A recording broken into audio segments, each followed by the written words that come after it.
A lot of people are going to be flying this Thanksgiving, and they are going to sit around and wonder, 2+ years after the pandemic, how are things not better? How is this not more normal? Why are things still feeling a little screwed up? Yeah.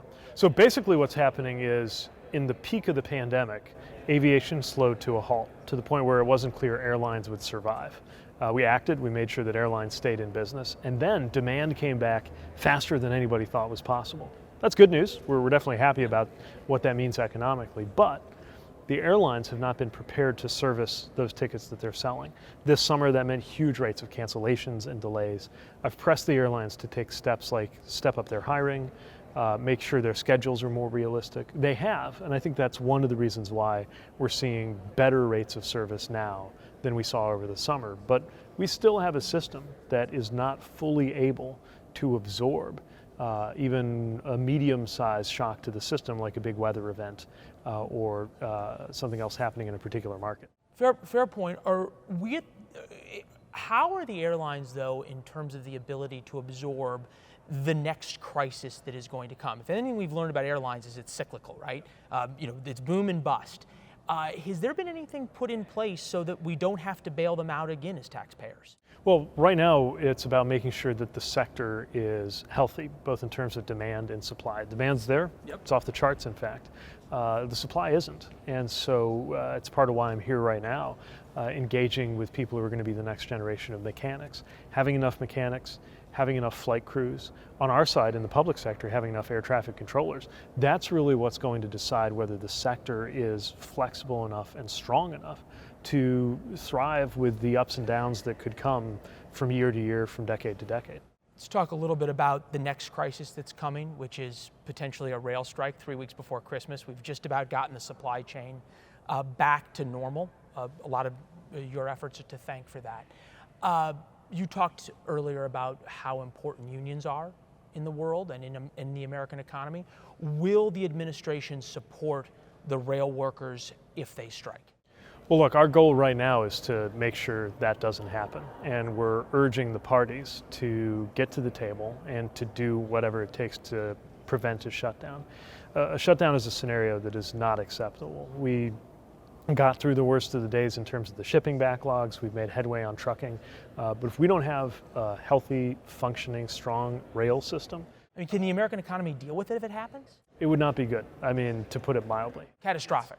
We don't have enough trucks or barges or ships in this country to make up for the rail network. It's a really important part of our economy. Huge. So I guess that goes to the question that if push comes to shove and the unions strike, will the administration stand with the unions? So I don't want to get into a scenario over battle lines that haven't fully been drawn yet, but what I will say is that we certainly believe in collective bargaining. We believe in the hard-won tentative agreement that was reached at the table. It involved the rail companies moving quite a bit, including a major increase in pay, but it also involved the unions getting concessions and giving up a lot. But what the unions gained was a little more recognition for quality of life issues, for the difficulty of getting even unpaid sick days for rail career professionals who are on call all the time.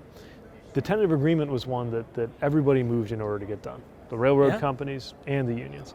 I think it was a good agreement, but if there are other adjustments that need to happen, the most important thing as we get through these votes, and the majority of the unions have voted yes, but some of them have voted no, as we get into these next few weeks, we've got to get to a solution that does not subject the American economy to the threat of a shutdown. We're 2 years into your administration. You've been one of the more successful secretaries. And also, if you think about one of the more successful people to come out of the 2020 field, you've been able to sort of morph this and resurrect and come out really as one of the people who've done a lot better. I'm thinking about names out of the 2022 race like that, Beto O'Rourke, Carrie Lake, Stacey Abrams. What's your advice to them of how to come out of defeat better off politically? Well, look, no, I never would have guessed that being successful in re-election as mayor in South Bend, then unsuccessful in a presidential election, and then coming to this opportunity to serve as transportation secretary. Never in a million years would have guessed that would have been my path if you had asked me even a few years ago. Life is chancy, and so is public life. But what I know is that there are extraordinary leaders, many of whom I've gotten to know through our party. And who I really believe in. I don't know what they're going to do next. I've definitely reached out with encouragement and admiration, both to Stacey Abrams and to Beto O'Rourke, who I think so highly of. And I'm excited to see what they decide to do next. But the thing about public life is you never know when there will be a chance to make yourself useful. What's the secret sauce to Pete Buttigieg that has allowed him to come sort of even from mayor of South Bend, run for president, sort of an unthinkable jump, and then all of a sudden be able to leave that in defeat and end up as transportation secretary? I don't know that I can claim to have any special sauce, but what I'll say is that you find yourself sometimes in a position to do something you never would have guessed, or in a position to make a contribution you never would have guessed. And a lot of that has to do with the moment you're in. I've had moments where I've decided to run for office and times where I've decided not to, just based on trying to figure out what I brought to the table and what the moment called for. And thanks to a supportive boss, the President of the United States, I once again have this moment now where things that I bring to the table match the needs of this office.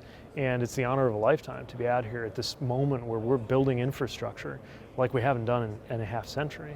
And also a moment where we're facing huge challenges. I mean, think about all the different challenges transportation has faced, from container shipping to airline cancellations to rail labor, and to work to face those challenges on behalf of the public as well as in the service of the administration that the president is leading, to get results and get things done. It's an incredible opportunity, and I'm pinching myself sometimes that I get to do this work, but also throwing myself into doing that work when it's very hard.